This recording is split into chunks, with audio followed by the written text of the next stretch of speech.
course, the indefinite detention bill passed 93-7 in the Senate. Similar version in the House has gone through. They have to reconcile it. The Senate last night codified into law the power of the U.S. military to indefinitely detain an American citizen with no charge, no trial, and no oversight whatsoever in the passage of S. 1867, the National Defense Authorization Act. And though the White House has threatened to veto this bill, the fact that the Obama administration's lawyers yesterday reaffirmed their backing for state-sponsored assassination of U.S. citizens would suggest otherwise.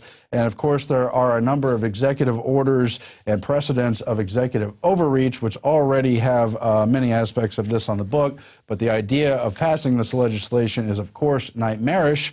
Paul Joseph Watson has also uncovered an even worse amendment in this bill, which was narrowly defeated. This amendment would have made the Senate bill give it allowance to detain Americans even after they had been found innocent. The details of that report are up on Infowars.com and PrisonPlanet.com. But before you go to those websites, I do want to draw attention to a little bit of the details. Amendment number 1274 would have given the federal government the power to detain U.S. citizens until Congress declared the war on terror over, which we've been told is a never-ending, multi-generational conflict. The provision also gave the feds the power to keep an American incarcerated even if it were tried and found not guilty. So much monstrous legislation coming through this larger National Defense Act. Of course, Alex Jones and many other patriots have cried shame over it, but are ordinary Americans even paying any attention to it at all with Black Friday and the holiday season underway? To find out, we went to Darren McBreen. The National Defense Authorization Act empowers the U.S. military to operate on American soil. They can arrest American citizens and cart them off to detention centers anywhere in the world, basically turning the entire homeland into a battlefield and allowing the military to arrest individuals and detain them indefinitely without trial. Now, this violates every aspect of a free society by denying Americans their constitutionally protected right to due process. How do you think the average American is going to respond? The same way they responded at the Kent State massacre when National Guard troops were used to fire live ammunition on students who were nonviolently protesting the Vietnam War. The American public was outraged. The military is here to defend us, not to prosecute us and arrest us and throw us in jail. I think it's a sneak attack by Congress and people to, counter the movement on Wall Street. These people are saying that the passing of the bill, basically it means to them that the Rubicon has been crossed, that this means America will become complete and possibly irreversible totalitarian military state. Well, then our only hope is some defective armed force members. I think that's our only chance, is the military needs to enforce our Constitution, and our congressmen are trampling over the rules that were established over 200 years ago. And that's the whole problem. There's too much corruption in the executive branch and in the congressional. What would you say to active military who might be told to enforce this bill? Listen, I'm a veteran of the United States Army, 31 uniform, airborne, and I'll tell you what, very simply we take an oath to protect this country from threats both foreign and domestic. It's not good, it's not healthy for our democracy, for the American Army to be involved. For those people who say that, oh, it could never happen here, it could never happen to us, those are called the famous last words. Many times throughout history, situations have happened where governments have turned their military against its citizens. You know what? History repeats itself. If that eventuality does happen, you have to remind yourself that these are your brothers and sisters and neighbors and people you went to school with.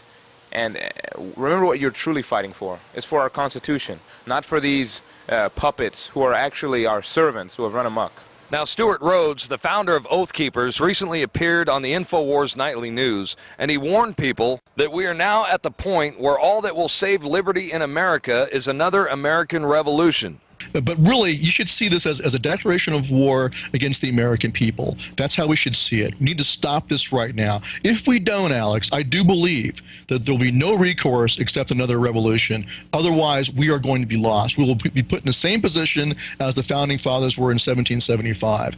I want to tell the military and police The globalists are going to sit offshore and watch you get chewed up in a fight with the American people.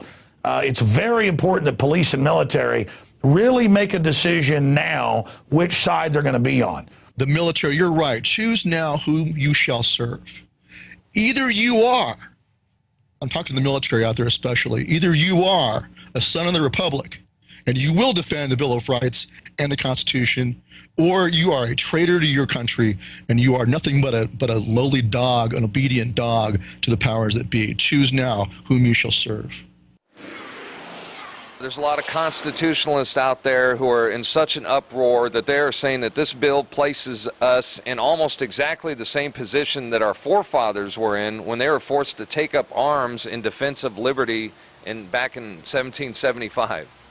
Well, to those people, I would say it's a culmination of things that have put us in that position, and I would agree that the architects, the great and highly intelligent architects that constructed our infrastructure, the way we do business and the way we do politics and the way we live here in America, they would turn over in their graves and they would be very ashamed of us and how far we've let this go.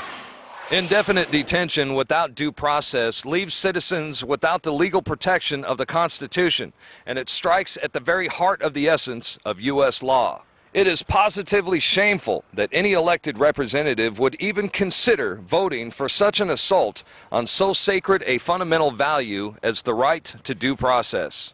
I'm Darren McBreen for InfoWars Nightly News. And of course, John McCain is the one who introduced legislation in 2010 along very similar lines. Great report from Darren. He obviously put a lot into it, but we don't do what the mainstream media does, interview 40, maybe 100 people, and then show just the handful who fit in with our views. We're going to show you the other people who will accept any government power and probably even serve to enforce that undue power. Let's go to that side of the report now. What do you think is going to be the response of American citizens once they start seeing American troops on the street?